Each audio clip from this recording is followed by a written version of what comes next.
தேடி தேடி சென்று சோறு தின்பதையும், தேவையே இல்லாமல் அவுட்டிங் என்ற பெயரில் ஊர் சுற்றுவதையும், நடுராத்திரியில் திரைப்படம் பார்க்கப் போவதையும், நாகரிகம் என்ற பெயரில் அநாகரிகத்தில் ஈடுபடுவதையுமே இந்த தலைமுறையினர் வாழ்வியலாக ஆக்கி வருகின்றார்கள்.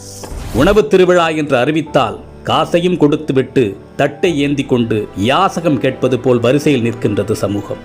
ஒரு நடிகன் தன்னுடைய வருமானத்தை பெருக்கிக் கொள்ள நள்ளிரவு காட்சிகளை வைக்கின்றார்.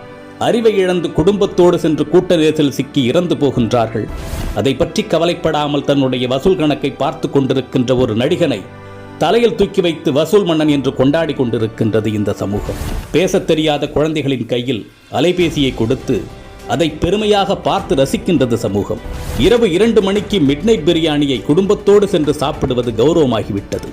நீங்கள் உங்கள் குழந்தைகளுக்கு உணவு கொடுக்கவில்லை, ஸ்லோ பாய்சன் கொடுக்கின்றீர்கள். உங்கள் தலைமுறையை மலடாக்குவதற்கு மருந்து கொடுத்து கொண்டிருக்கின்றீர்கள். பிள்ளையை பெற்ற பெற்றோர்களே, நம்மில் பலர் பிள்ளைகளை உருவாக்கவில்லை, நிறைய வருமானம் கொடுக்கும் ஜெர்சி மாடுகளை உருவாக்கி கொண்டிருக்கின்றோம். உங்களில் எத்தனை பேரின் பிள்ளைகளுக்கு அறிமுகமில்லாத ஒரு மனிதரிடம் 10 நிமிடம் உரையாடத் தெரியும்? சொல்லிக் கொடுத்திருக்கின்றீர்களா? இனி சொல்லிக் கொடுங்கள். உங்களில் எத்தனை பேரின் பிள்ளைகளுக்கு தன்னம்பிக்கைக்கும் தலைகணத்திற்கும் உள்ள வேறுபாடு தெரியும்? சொல்லிக் கொடுத்திருக்கின்றீர்களா?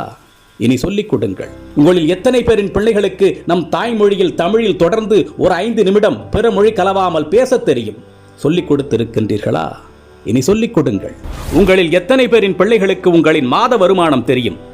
அதை கொண்டு எப்படி உங்கள் குடும்பத்தை நடத்துகின்றீர்கள் என்று எத்தனை பேர் உங்கள் பிள்ளைகளுக்கு சொல்லிக் கொடுத்திருக்கின்றீர்கள்? இல்லை என்றால் சொல்லிக் கொடுங்கள். அது தெரியாததால் தான் இன்று பலர் லட்சத்தில் வருமானம் ஈட்டியும் இஎம்ஐயில் வாழ்க்கையை தொலைத்து விழி பிதுங்கி நின்று கொண்டிருக்கின்றார்கள்.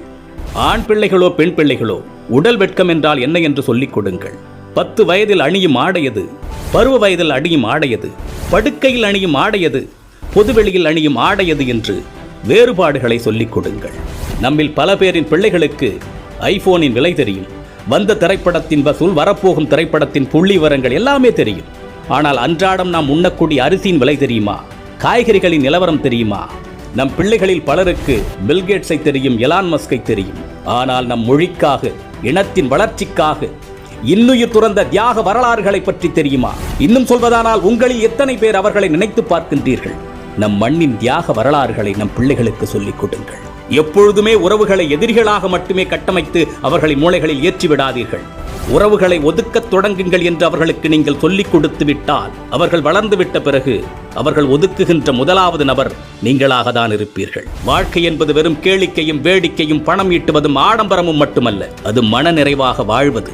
அது எப்படி என்று குழந்தைகளுக்கு கற்றுக் கொடுங்கள். இந்த மனித சமுதாயத்திற்கு பெற்றோர்களாகிய நீங்கள் செய்யக்கூடிய மிகப்பெரிய கடமையே உங்கள் பிள்ளைகளை அறம் சார்ந்த பிள்ளைகளாக, அறிவார்ந்த பிள்ளைகளாக உருவாக்குவதுதான். அறிவு என்பது படித்து தெரிந்து கொள்வதல்ல, ஏடுகளில் இருந்து நாம் அறிந்து கொள்வதல்ல.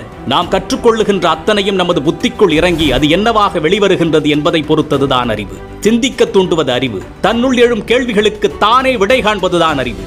அப்படிப்பட்ட அறிவை உங்கள் பிள்ளைகளுக்கு வழங்கு.